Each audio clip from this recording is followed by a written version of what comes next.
On this episode of This Week in Linux, we're going to be checking out the 22.10 release of the Ubuntu Flavours and the latest release of the Flatpaks universal format.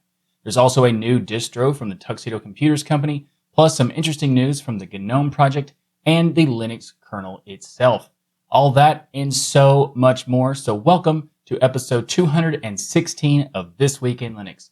If you're new to TWIL, this is a show by the TuxDigital network that will keep you up to date with what's going on in the Linux world. If that's something that you're interested in, then be sure to subscribe. Let's jump right into your weekly source for Linux GNews.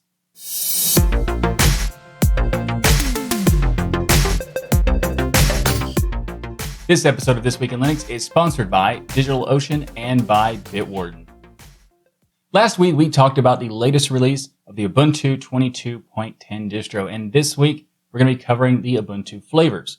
There are a lot of flavors of Ubuntu, so let's just do this. Actually, before we do this, I just want to clarify something. The term flavor, when it comes to Ubuntu-based distros, is a specific term used by Ubuntu to classify a derivative as an official derivative.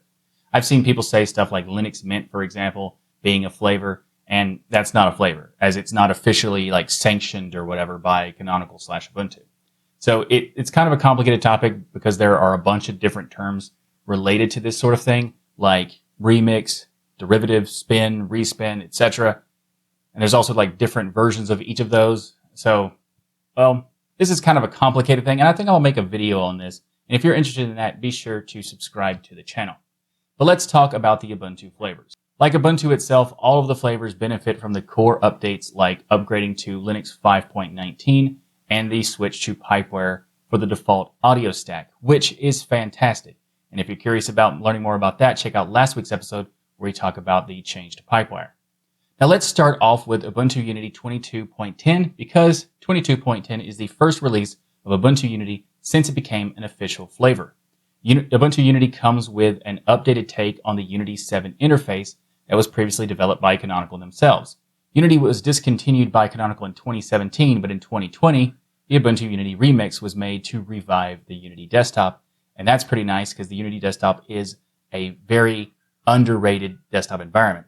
Now, this release, they have introduced a new toggle from the panel to switch between the dark and light theme and between different accent colors. It also replaces all the libadwaita apps with MATE alternatives. In their release notes, they also talked about a lot of bold features that they have put on their roadmap. They say they are working on support for different refresh rates in Unity settings daemon and replacing old components/apps, and are even working on adding extension support to the Unity shell, somewhat similar to how GNOME has extensions, which is very, very interesting and kind of ambitious. So I'm very curious to see what happens in the future with this particular Ubuntu flavor with Ubuntu Unity. But up next, let's talk about the KDE Plasma-based flavors of Ubuntu. That is Kubuntu and Ubuntu Studio. Now, both of these flavors come with KDE Plasma 5.25, which is not the latest of KDE Plasma like we talked about last week, but it is the usual situation because they release so close to each other that it wouldn't be practical to try to get the latest and greatest version of Plasma in the current release of Ubuntu because there's only a couple weeks depending on each release. Now, with that said, though, for those who are interested in getting the latest KDE Plasma 5.26, you can do that with Kubuntu Backport's PPA. Now, Ubuntu Studio 22.10 shares a lot in common with Kubuntu, including the same version of KDE Plasma. But there is one thing to note about Ubuntu Studio, and that is the use of jack audio. Ubuntu Studio does not have Pipewire by default, and it's one of the only ones that is like that, because instead they're keeping their jack audio setup that they've been using for years. The reason is some backends of jack are not yet supported in Pipewire, so they wanted to have a transition system to go back and forth between Pipewire and jack. And unfortunately, this transition system was not completed in time for the release of 22.10. So they chose to stick with jack instead for this release. Even though I am a big fan of Pipewire, this situation isn't really a bad thing because Ubuntu Studio already has a lot of great benefits thanks to the jack pre-installed approach. So while I am looking forward to see this transition thing that they're working on, right now, jack, it's good to go with that. Now let's talk about Ubuntu Budgie. It's another solid flavor, and in 22.10, the Budgie desktop is upgraded to 10.6.4, plus they added a bunch of extra capabilities that are currently being pending for the 10.7 release of Budgie, and that's expected in the next few months or so. They've also made a lot of changes for which applications they use by default, so I'm definitely interested in checking that out. Now, the most important thing to mention about the next one, which is Lubuntu 22.10, is the introduction of the use of the latest LXQt desktop environment, version 1.1.0, which adds a lot of improvements compared to previous versions of the desktop, such as enabling native file dialogues, thanks to the dbus interface implementation in the PCMan FM-Qt file manager. Non-Qt apps such as Firefox and others can now use the native file dialog, which is fantastic. Plus, the overall look of Ubuntu improves in this version with the implementation of additional Qt palettes and also the ability to save and load custom palettes, which is pretty cool. The next flavor we're going to talk about is Ubuntu 22.10, and it features the latest updates from XFCE 4.17, as well as some new updates for the GNOME 43 stack and the MATE 1.26 stack. The bleeding edge version of the XFCE 4.17 components are included as an early preview to the upcoming 4.18 release, which is expected later this year. XFCE 4.17 includes many new features and usability improvements, including enhancements to Thunar 4.17.9, the XFCE file manager, such as now it has the ability to do recursive file search and much more built in. And now let's talk about Ubuntu MATE. 22.10 of Ubuntu MATE includes updates to the MATE desktop and the Ayatana indicators. I'm not sure if you say that, how you say that. The main change in MATE desktop is the MATE panel though, which includes an early snapshot release of MATE panel 1.27.0 along with a patch set that adds center alignment of the panel applets. The center aligning of the applets will ship with desktop version of 1.28 for MATE, but Ubuntu MATE decided to ship it early, and they've also made some tweaks to the MATE tweak tool in order to have that work. So there's all these different flavors of Ubuntu have a ton of different changes, and if you're interested in checking out any of them, you'll find links in the show notes. Flatpak 1.15.0 was released this week with some really cool improvements, including adding support for games that require modify_LDT working through Wine inside the sandbox. This means you can install League of Legends via Lutris in a Flatpak for an easier path to play this game. They also added a new variable called HTTP backend to the Flatpak.pc, which allows projects like app stores to detect for compatibility with lib Flatpak. There are also some bug fixes and other improvements in this latest release of the Flatpak format. One other thing I wanted to mention is a great feature added to the FlatHub that a lot of people have been, requesting for as long as I can remember. This feature is a verification badge of official Flatpak maintenance. As it stands at the moment of recording this, it has not been deployed yet, so it's kind of hard to know if it's official or not yet, but it's coming, and that's awesome because it's really important to know if it's maintained by the official project or just some awesome community members helping out. In some cases, there are also some big projects that do officially maintain their own Flatpak, but it's kind of hard to tell. And in some ways, some people would consider that a security concern for, whether to use it or not. But it's also something to appreciate projects for and companies for. Basically, they're officially supporting their software on Linux when they officially support the Flatpak. Now, for example, Firefox is a great example for this. When it was announced that Mozilla started maintaining the snap in Ubuntu, a lot of people were asking why didn't they maintain the Flatpak. But here's the thing about that. They have been for a long time, in fact. But it's kind of hard to tell up until this point. Now with this verification badge, it's much easier. So this is a great new feature to see being added to the FlatHub. If you'd like to learn more about the latest release of Flatpak or this news about the addition for the verification badge in FlatHub, you'll find links in the show notes. The Fedora team announced this week that they're going to be delaying the release of Fedora Linux 37. The reason for this is because of the OpenSSL project announcing a new version that is going to be released on this coming Tuesday. And it will include a fix for a critical severity bug, and we won't know the specifics of this kind of bug until Tuesday's release. But it could be a significant thing. So due to this, Fedora has decided to delay the release with a new target release day of November 15th. If you're not familiar with how embargo process works with this kind of thing, you might not understand why this decision was made to delay it. And just a quick explanation, when a security issue is discovered, this information is often shared with the project confidentially. This allows the developers to fix the issue before more people know about it, and so that before they can exploit it. And projects then share information with downstream so they can be ready as well when the embargo lifts. This is kind of ironic in that Fedora's openness means they can't start preparing ahead of time. All of their build pipelines and artifacts are all open. If they were to start building updates, this would disclose the vulnerability before the embargo lifts, and as a result, they can't work on it early and have to wait until the news is out. And they're only aware in general that the news is coming and not specifically what it is, and that OpenSSL considers this as the highest level of severity, so it is important that this fix be there. In my opinion, this is a very good reason to delay a release, and I would much rather have the fix by default rather than having to upgrade after the fact in order to get this fix. But I'm curious, what do you think? Do you think that this is a good decision that they've decided to wait, or should Fedora release anyway? Let me know in the comments below. This episode of This Week in Linux is brought to you by DigitalOcean. Cloud computing can be, let's say, complex, but standing up reliable, affordable cloud infrastructure really doesn't have to be. With DigitalOcean, you get a ton of great benefits. You get to enjoy a comprehensive portfolio of compute, storage, database, and networking products that put your cloud infrastructure in capable hands so you and your teams can get back to doing what matters most, building world-changing apps that grow your business.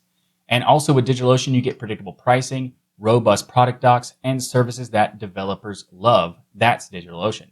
Plus, you get support at every stage of growth, whether it's just a team of yourself or a team of 1,000 people. With DigitalOcean, you can get started with a simple, powerful cloud computing service and grow to whatever you need it to be. And as a listener of the This Week in Linux podcast and a member of the TuxDigital community, you can get started for free. In fact, it's better than free, because with DigitalOcean, they're giving you a $100 60-day free credit when you sign up at do.co/tux2022. That's do.co/tux2022. So go get started right now with your 60-day, $100 free credit on DigitalOcean's awesome cloud platform by signing up at do.co/tux2022. This week, MemTest 86 Plus version 6.0 was released. For those unfamiliar, MemTest 86 Plus is an open source system memory or RAM testing utility. MemTest 86 Plus version 6.0 is the first major release of this program in nearly a decade and comes as a complete rewrite to better deal with modern hardware. This is a very big update as MemTest 86 Plus 6.0 now features proper UEFI support, the ability to stress the latest AMD and Intel platforms with both DDR4 and DDR5 memory module support. It also has support for up to 256 CPU cores and many, many other enhancements. A lot of people have been wanting an update to this project for a while, so this is great news for hardware testing. And I also saw something in their changelog that was kind of amusing and nice to see when it comes to crediting the work of others. This project has been forked and improved by other projects, and this is reflected in this new version release by the following message. MTest 86 Plus v6.0 was based on PC MTest, which was a fork and rewrite of the earlier MTest 86 Plus 5.01, which in turn was a fork of MemTest 86. It's the fork of a fork of a fork that's reforked. This is one of the best things about open source. Developers can contribute to projects and also benefit other projects at the same time without even intending to. So that's pretty awesome. And if you'd like to learn more about the latest MTest 86 Plus release, you'll find links in the show notes. This week, the GNOME project announced something that may be controversial to some. They're going to be shutting down their mailing lists and migrating all of their discussions to their discourse forum. Now, they say that there are many reasons for this decision, including email spam, modernizing their infrastructure, and more. To quote GNOME, since we introduced Discourse, GNOME's Mailman instance has seen a declining utilization over the past years.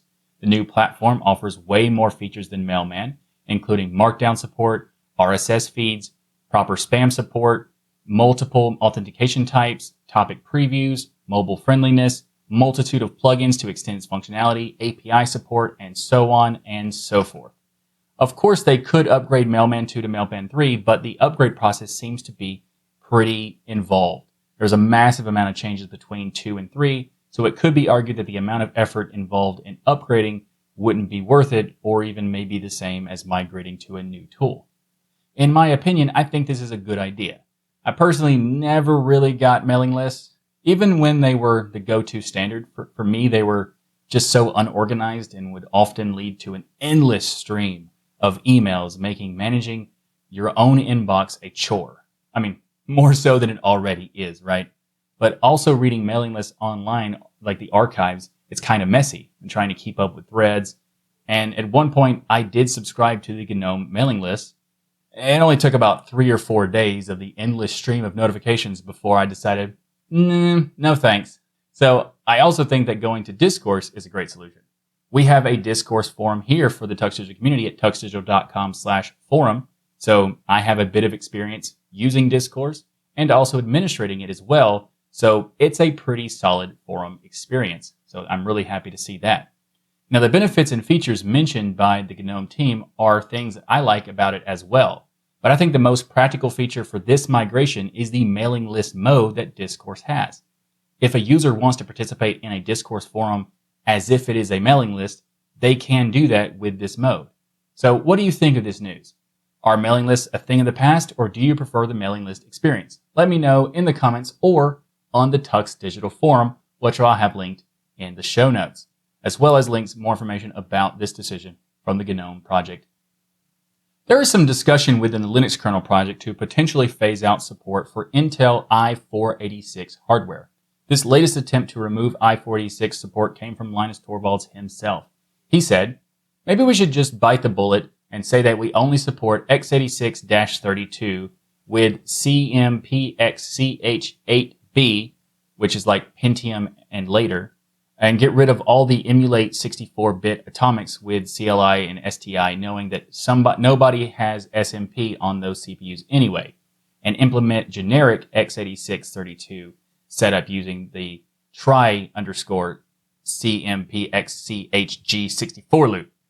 I think most, if not all distros, already enable x86_PAE anyway, which makes this part to be part of the base requirement. Not that I'm convinced most distros even do 32-bit development anyway these days. We got rid of the i386 support back in 2012. Maybe it's time to get rid of i486 support in 2022. He also went on to say, I really don't think i486 class hardware is relevant anymore. Sure, it exists, but from a kernel development standpoint, I don't think that they're really relevant. At some point, people have them as museum pieces. They might as well run museum kernels. Now, this is interesting, and personally, I haven't used or even seen a 32-bit machine in over a decade, so it makes sense to me that they would do this.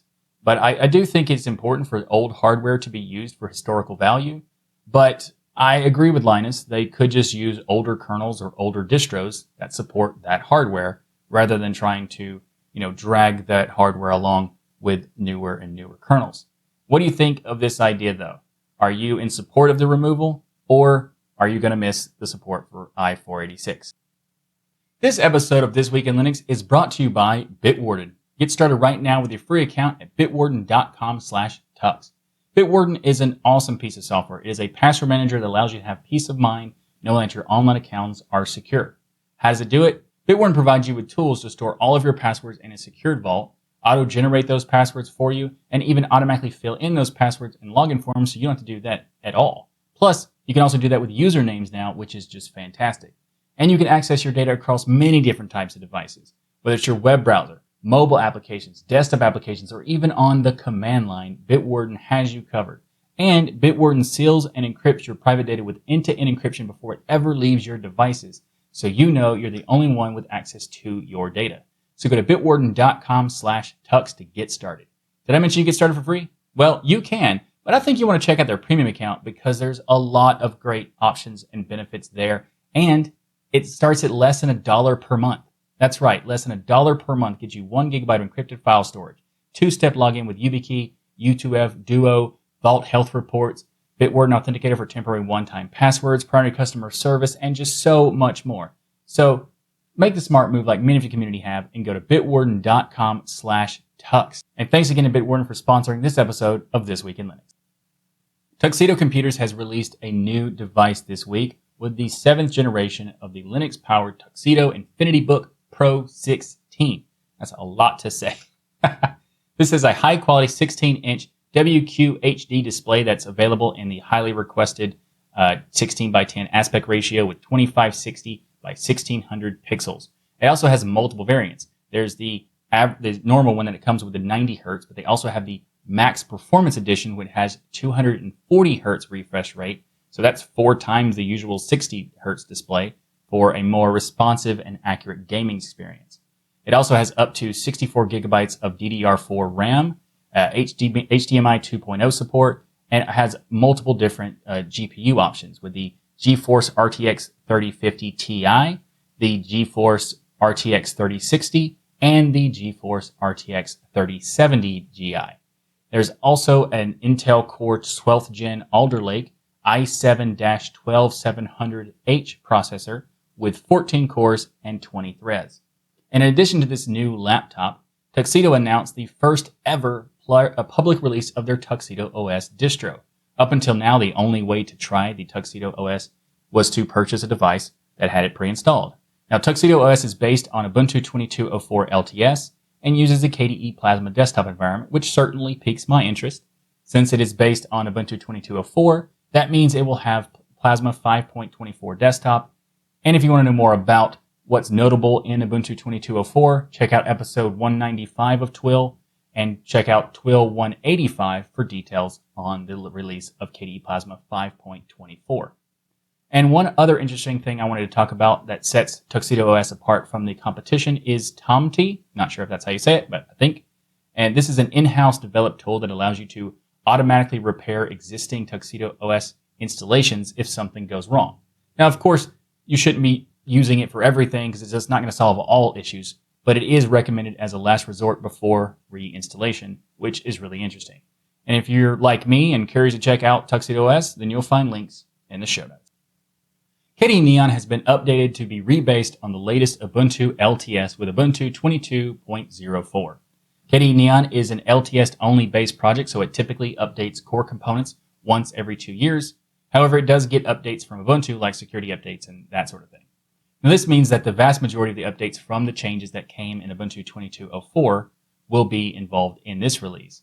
And if you'd like to know more about what is all in that, like I said in the previous topic, you can check out episode 195 of TWIL to learn more about 22.04 release of Ubuntu. Now, KDE Neon is a really interesting project for a variety of reasons. But there are some caveats to mention. First of all, I feel I should mention that upgrades of KDE Neon rebasing doesn't always go so well. I haven't seen a lot of reports this time around, but we talked about this on a previous episode of TWIL, episode 113, during the rebase from KDE Neon 18.04 to 20.04, which had a lot of reports of broken upgrades. So it's likely better to do a fresh install, and I just wanted to put that out there just so you know. It also is important to note that KDE Neon is not a distro, so to speak. The KDE Neon Frequently Asked Questions page addresses this specifically, saying that Neon is not a distro, and it also says, and I quote, "While we have installable images, unlike full Linux distributions, we only are interested in KDE software." The way I interpret this is that they focus on the KDE stack itself, not the distro components, which is totally fine if that's what they want to do. But I feel it is necessary to inform people of this because you may run into issues due to this approach.